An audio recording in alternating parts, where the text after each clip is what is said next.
As a Courtauld student, I think this was a painting that I was always drawn to. As I have grown up with it, my relationship with it has shifted significantly. I think when I was a student in London, I was really drawn to her as a character. Maybe I felt some sort of affiliation, with this very busy new London scene. Her expression has always completely fascinated me. She looks so disinterested or maybe internally, I don't know, she was not engaging so much with everything that's going on outside, maybe trying to protect herself somewhat, I always used to think.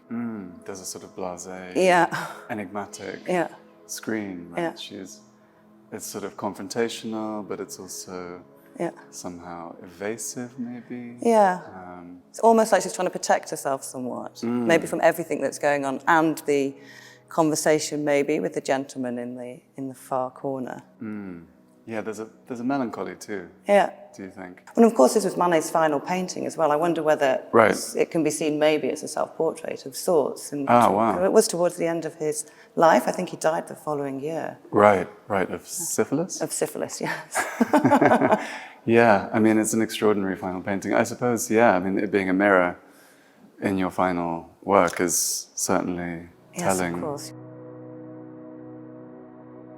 It's all about gazes, being seen and seeing as well. Not just us as the viewer, but the characters in the rear. There's a lady at the back who's got her binoculars or her viewing glasses looking out. Presumably she's viewing somebody else. So there's lots of back and forth with this painting, not just with the reflection and the kind of playing of space, but also with the viewing within it. Right, totally, exactly. You have these kind of balconies of people, everyone's kind of looking at it. I mean, they say that the design of opera houses, were as much to see the other audience members as the stage. Yes. And you sort of feel that here, that there's Parisian society is kind of on display. Yes, they were certainly there to be seen as well as to view. And as well as to view, exactly. It's very interesting. It's very interesting in terms of contemporary sort of society and how we often present ourselves through the screen and through photography and through images. I'm thinking about how we present ourselves in social media and how we wish to be seen and viewed.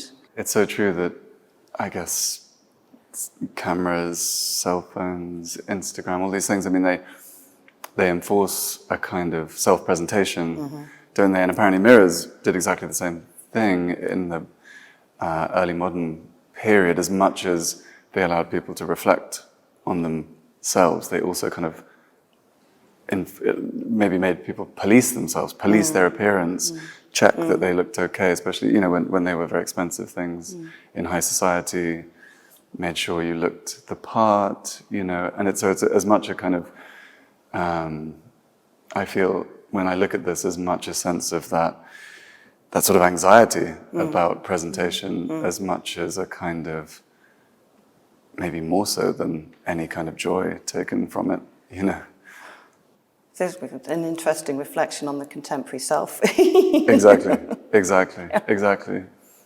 And then that perhaps we're supposed to identify with this man here on the right, but then it doesn't really tally with our reflection. Maybe Manet is displacing us from the center of view, that maybe we only catch sight of ourselves sort of at a strange angle, which, if that is supposed to be ourselves, I mean, it really doesn't work out in the reflection, but if that is supposed to be us, there's a sense in which we've been somehow taken away from the center or displaced in the image, which seems to be very poignant to me.